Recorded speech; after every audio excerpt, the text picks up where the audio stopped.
Bienvenue dans un nouveau numéro de Hightech 221. Des sociétés du numérique spécialisées dans la valorisation des données existent au Sénégal. Nous en avons pour preuve l'ITV que nous avons eu avec M. Youssef Hassani.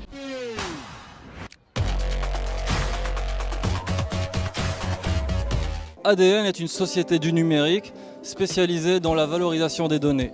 Notre mission au quotidien est d'accompagner les entreprises dans la mise en place d'outils et de systèmes d'information pour les aider à piloter leur activité, à être plus performants et à mieux manager leur business. On est convaincu chez ADN que le pilotage d'une activité avec les bons moyens vont permettre aux sociétés et permettront aux sociétés d'être plus performants et d'améliorer leur business, de proposer de meilleurs services aux gens et d'augmenter en efficacité. Et donc c'est tout le travail qu'on fait chez ADN à travers nos 4 expertises qui sont la data intelligence, ou comment valoriser et voir les données autrement, comment optimiser la gestion de stock, comment améliorer le canal de vente de tel ou tel produit à travers la mise en place de CRM et de RP pour avoir une connaissance 360 des clients, avoir une maîtrise avoir une meilleure connaissance du client, et à travers d'autres expertises qui sont le digital pour mieux communiquer, avoir une visibilité sur le web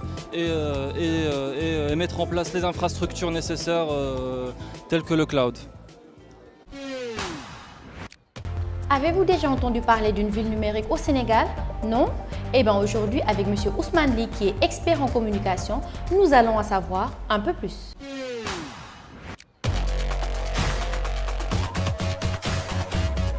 Le PTN, c'est un parc de technologies numériques du Sénégal sur 25 hectares à Diamniadio.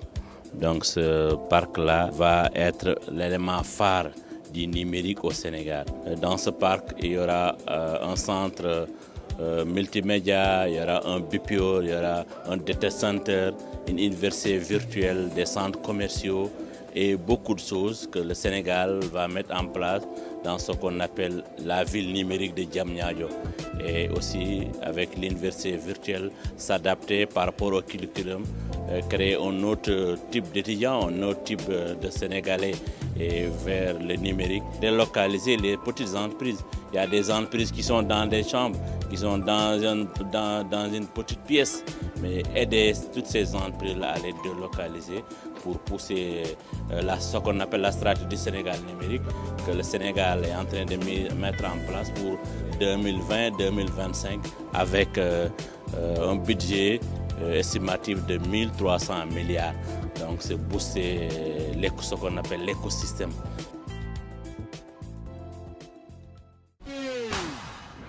La sécurité et la technologie, bien sûr qu'ils vont de pair. Mais dans ce reportage, nous allons plus nous intéresser aux caméras. En effet, qu'ils soient cachés ou pas, comment arrive-t-il à bien gérer notre sécurité?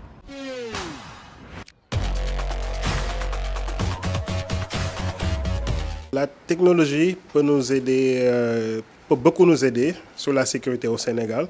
La technologie au Sénégal, ça joue un rôle essentiel. La technologie peut nous aider dans la sécurité au Sénégal sur plusieurs aspects. Bon, si surveillance, si vidéosurveillance précisément.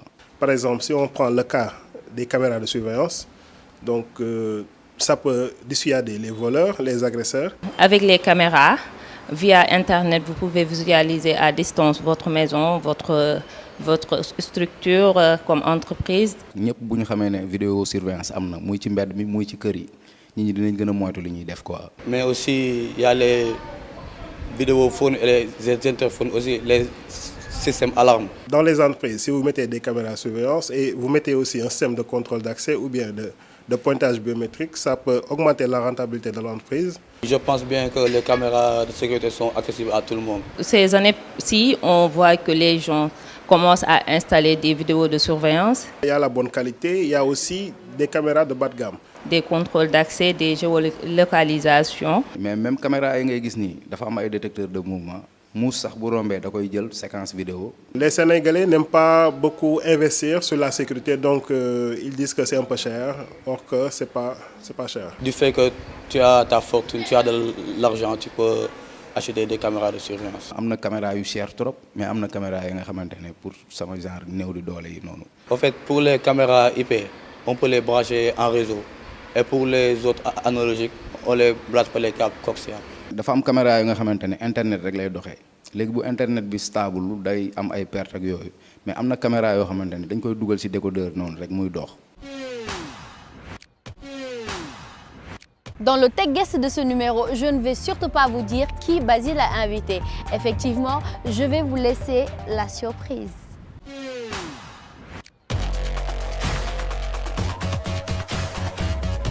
Mousse, bonjour. Bonjour. Alors, on parle beaucoup ces derniers temps d'art numérique. Est-ce que vous pouvez nous donner de façon simple l'explication de l'art numérique, c'est quoi? L'art numérique, déjà, en ce qui concerne mon métier, il y a plusieurs manières de l'aborder parce qu'il y a de l'art numérique musical, il y a de l'art numérique dans plein d'autres domaines. Donc moi, ce qui me concerne, c'est l'art numérique graphique. Donc l'art numérique, faudrait pour simplifier le comprendre comme juste l'art maintenant graphique avec le supports numériques, les nouveaux supports numériques digitalisés et tout ça. Est-ce qu'aujourd'hui on le voit partout, on parle de branding sur Internet, on voit des panneaux publicitaires au Sénégal. Est-ce que le concept est assez développé ici dans ce pays? Je pense qu'il est très développé et les gens ne s'en sont pas rendus compte vu que, je ne sais pas si vous vous rappelez de nos vieux téléphones 3210, avec les écrans 32 bits où on jouait au serpent là. Exact. Donc maintenant avec l'évolution numérique, en moins de 5 ans, les gens n'ont pas remarqué que maintenant tous les écrans sont devenus de plus en plus trucs. Donc cette imagerie graphique est beaucoup plus présente et ça s'est immiscé dans la culture, dans les visuels, dans les télés et tout. Et les gens n'ont pas vu cette révolution en fait numérique dans le graphisme et même dans la musique et dans plein de domaines. C'est passé très vite, les gens ont bien ingéré ça d'ailleurs et tout. Est-ce que ça peut un peu mélanger dans la tête par exemple des internautes qui ne font pas la distinction? Juste ils observent un objet qui est là sans pouvoir faire l'analyse? Oui, il y en a beaucoup qui ne font pas le bon tri, qui ne savent même pas ce que c'est, qui consomment. Mais je veux dire que énormément de choses, disons, qui étaient compliquées d'abord, maintenant, sont beaucoup plus simplifiées. Parce que le travail numérique, graphique qui est dessus, simplifie les choses. Ce qui se passe en bas, tous les calculs, les codages et tout, ne nous concerne pas en général. Donc ce qui se passe, c'est faciliter l'interfaçage et tout. Et on est habitué maintenant, surtout avec les réseaux sociaux et tout, les gens sont habitués, et même à l'iconographie, parce que la plupart maintenant n'écrivent plus exactement du texte. On met des emojis, ça fait passer une émotion en plus de temps, très rapide, en moins de temps je veux dire, et très rapidement, on peut écrire une phrase en 2-3 clics. Alors parlons de la formation. Comment tu es devenu graphiste? Comment tu es entré dans le milieu de l'art numérique? C'est quand même une histoire, bon, je ne vais pas dire compliquée, c'est une très longue histoire. Bon, pour la résumer en bref, ça a commencé quand même vers le début du siècle, 2000, tout ça. Je suis quand même assez... disons, un peu des pionniers de ce métier. Parce qu'au début, je ne savais même pas, quand je commençais, je ne savais même pas ce que voulait dire le mot infographie. Je suis tombé dedans comme ça. Comme l'histoire d'Obélix, disons. Et donc, j'étais obligé de faire, avec ce qu'il y avait, quoi. Donc, j'ai transité à travers des agences. J'étais obligé de me taper énormément de boulot, les storyboards. J'avais juste une petite formation en dessin animé et tout, donc, mais je voulais faire ça depuis gosse. Aujourd'hui, c'est l'école des arts qui fait cette formation-là. Est-ce que c'est plus ou moins, les gens font une bonne formation là-dessus? Qu'est-ce qui ne va pas? Qu'est-ce qui bloque? Pourquoi ce n'est pas développé? À l'époque où j'étais là-bas, il n'y avait pas de formation numérique. D'accord, c'était à l'époque. Mais là, je pense qu'ils commencent à intégrer ça. Actuellement aussi, je suis professeur au niveau d'une école de communication assez connue ici à Dakar. Et je donne des cours de PAO, de techniques photo et vidéo et tout ça. Bon, ça commence à venir. Mais je veux dire que la formation, en gros, n'est vraiment pas, comme on dit ici en bon sénégalais, c'est pas ça, quoi. C'est pas la qualité? C'est déjà la main d'œuvre, disons, professorale. D'accord. La pédagogie. Et déjà déterminer les programmes. Parce que c'est tout un processus, en fait. Moi, j'ai eu la malchance ou chance ça dépend de la manière de voir, de tomber dessus et d'apprendre, disons, en manière spirale, pas d'une manière linéaire. Donc, c'était plus par passion. Donc, j'ai récolté des choses, je prenais des choses, à la suite, j'imbriquais mon mur et d'un coup, j'avais à peu près ce que je voulais, quoi. Même si c'était quelque chose, j'y allais à fond, quoi, sans tête dans le guidon. Mais je veux dire que pour avoir cette linéarité dans la formation, avoir des bons diplômes, il faut qu'il y ait un programme pensé à un niveau beaucoup plus, disons, ministériel. Alors, parlant de ministériel, donc on touche un peu à l'État du Sénégal. Est-ce que l'apport est là pour en fait mettre en place l'aspect qualité de la formation dans l'art numérique? Est-ce qu'il n'est pas temps aussi de voir dans les universités, voire faire des formations beaucoup plus élevées? Bon, je ne suis pas trop politique, mais je pense que c'est quand même un problème politique. Et il faudrait vraiment que l'État s'y mette par rapport à ce secteur. Parce que c'est un secteur d'activité qui peut être très porteur. Je sais ce que c'est. J'ai eu à bosser dans le secteur quand même pendant une quinzaine d'années au niveau des agences publicitaires, dans des films et dans énormément de choses. C'est un secteur que les Sénégalais adorent. Les Sénégalais sont des artistes, je pense, dans l'âme. Tous le sont. Il suffit juste de les laisser s'exprimer. Mais si on les met dans les bonnes voies. C'est un secteur qui, par exemple, disons simplement Bollywood, les Nigérians, qui sont Hollywood. Numéro 2 au niveau mondial. Voilà. Tout, c'est... Et durant la grande crise, la fameuse crise économique de 2008, les seuls secteurs qui n'ont pas subi ça, c'est le secteur du divertissement et de l'art numérique et du cinéma. Exact. Blockbuster d'Hollywood, en 2 semaines, vous rentabilisez mais des sommes, comme je dis souvent, des milliards de dollars. Parce que c'est des sous qui entrent et toute une industrie peut être créée déjà au niveau des gens, du métier, formation et tout. Parce que tout ne se fait pas en un seul bloc. Genre, c'est des métiers qui sont... C'est des secteurs d'activité qui peuvent être segmentés en tout. Il y a de l'électricité, il y a énormément de choses. Il y a énormément de choses, les décorateurs, il y a tout. Mais pourquoi on ne peut pas avoir ça au Sénégal? Je pense qu'on n'est pas encore... On n'a pas encore... Non, ce n'est pas une histoire de stade. Parce que aussi, nous tous dans nos maisons, nous avons la dernière technologie qu'il faut. Donc, on sait ce qui se passe. On sait ce qui se passe. Les films 3D, les trucs. On sait ce qui se passe. On les apprécie. On aime bien les regarder. Mais il y a un sort de petit blocage qui fait qu'ici, on ne considère pas ça encore comme quelque chose de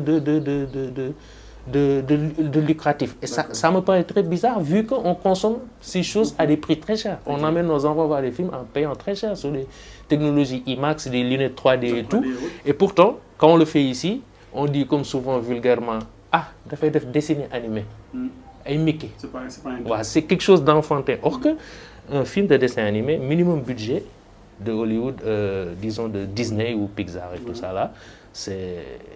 Mon cher, c'est des milliards. Hein. C'est des milliards de francs CFA. 50 milliards des fois, ça touche comme ça, juste comme ça pour un film. Est-ce qu'il n'est pas temps de dire à ces acteurs de l'art numérique, ou bien le classique en tant que tel, ils sont en train de dormir, des choses se passent? Il est plus que temps. On est même déjà en retard. On a loupé le début de la locomotive. Il faut qu'on s'agrippe au dernier wagon. Parce que des pays comme le Maroc sont très avancés en 3D, Afrique du Sud, ils sont hyper avancés. Il y a des menaces pour ces acteurs-là qui sont un peu en retard. Oui, on est un peu en retard. Il faudrait vraiment qu'on s'y mette parce que sinon, après, parce que la formation, quand même, elle est un peu lourde, même si les outils sont de plus en plus facilités.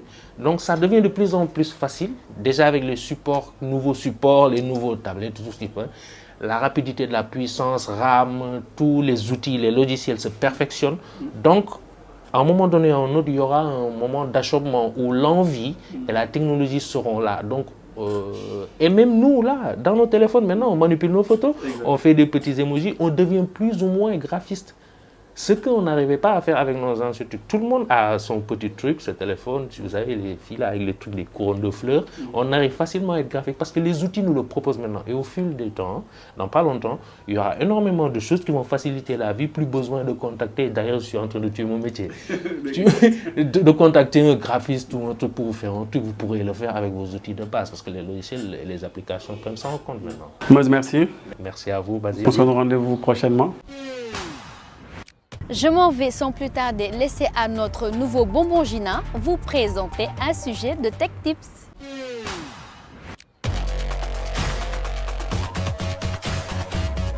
Merci Mary. Bonsoir chers téléspectateurs. Bienvenue dans votre rubrique Tech Tips. Aujourd'hui, nous allons vous donner quelques astuces pour bien gérer votre boîte mail. Pour une bonne gestion de votre compte mail, il vous suffit de quelques minutes pour paramétrer votre boîte mail et vous simplifier la vie au quotidien. Voici quelques astuces qui vous permettront de bien gérer votre boîte mail. Vous pouvez utiliser plusieurs comptes mail en même temps. Pour y voir plus clair, créez-en une dédiée pour vos relations professionnelles, vos recherches d'emploi ou encore autres pour communiquer avec vos proches et votre famille. Pour votre adresse mail destinée à vos proches, vous pouvez choisir un nom original si vous le souhaitez. En revanche, pour vos échanges professionnels, restez sobre en choisissant un nom et un prénom. Ensuite, pour nettoyer votre boîte de réception, ouvrez régulièrement les messages et supprimez ceux dont vous n'avez intérêt à garder. Pensez aussi à vider votre corbeille et les messages envoyés. Pour éviter la perte de temps lors d'un envoi d'un mail commun, pensez à créer des dossiers par type de contact dans votre répertoire, amis, famille, collègues de travail, et il vous suffira d'un seul clic pour envoyer votre message. Maintenant, nous allons passer à comment sécuriser votre mot de passe. Il doit être idéalement composé de 8 caractères comportant des chiffres, des lettres en alternant minuscules et majuscules et des symboles. N'utilisez jamais votre mot de passe ou un prénom, mais plutôt mémorisez une phrase pour composer votre mot de passe avec la première lettre de chaque mot. Passons au spam. Les spams sont des courriers identifiés comme indésirables par votre messagerie, automatiquement rangés dans le dossier spam et effacés au bout d'un laps de temps que vous pouvez paramétrer. Il arrive souvent que certains envois sûrs soient classés à tort dans cette catégorie. Pour éviter que cela se reproduise, il vous suffit d'ajouter l'adresse concernée dans la liste des expéditeurs autorisés. Attention!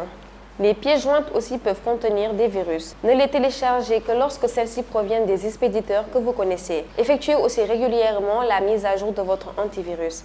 Même vos amis peuvent vous transmettre des fichiers infectés de virus à leur insu. Et enfin, vous pouvez faire le tri en classant automatiquement vos messages reçus via un système de filtre. Il vous permet par exemple de regrouper tous vos messages reçus par vos enfants ou encore tous les courriers dont l'objet contient le même terme. C'était tout pour aujourd'hui. J'espère que ces quelques astuces vous seront d'une utilité. Je vous donne rendez-vous dans 15 jours pour de nouvelles astuces. Désormais, on n'a plus besoin d'appeler un masseur traditionnel à la maison ou encore d'aller dans un institut de massage. Effectivement, je vais vous présenter Brio iScalp, qui est un appareil de massage pour le cuir chevelu et qui comprend les 6 types de massage classiques traditionnels chinoises.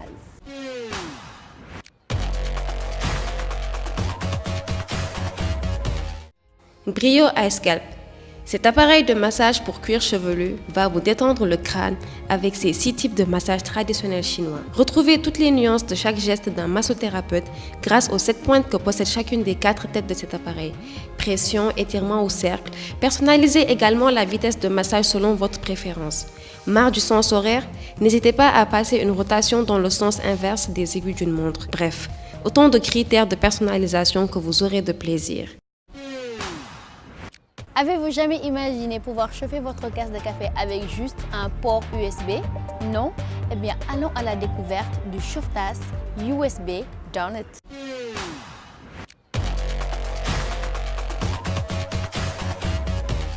Ce donut-là est d'un autre genre. Approuvé par nos conseillers nutritionnistes et dentistes, il est parfaitement inoffensif pour votre santé. Et pour cause, avec son demi-centimètre de hauteur seulement, son utilité réside en sa capacité à réchauffer vos boissons chaudes. Ce chauffe-tasse USB Donut se branche en effet à un port USB de votre PC ou Mac. Pratique et carrément cool, il vous accompagnera partout, au travail comme à la fac.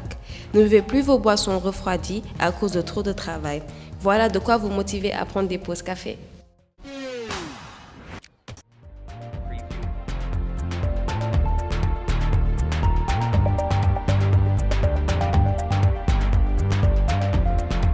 Merci beaucoup. Alors messieurs, dames, Hightech 221, c'est fini. Je vous donne rendez-vous dans 15 jours pour un nouveau numéro. En attendant, je prends ma petite boîte de popcorn pour aller regarder ma séance de cinéma.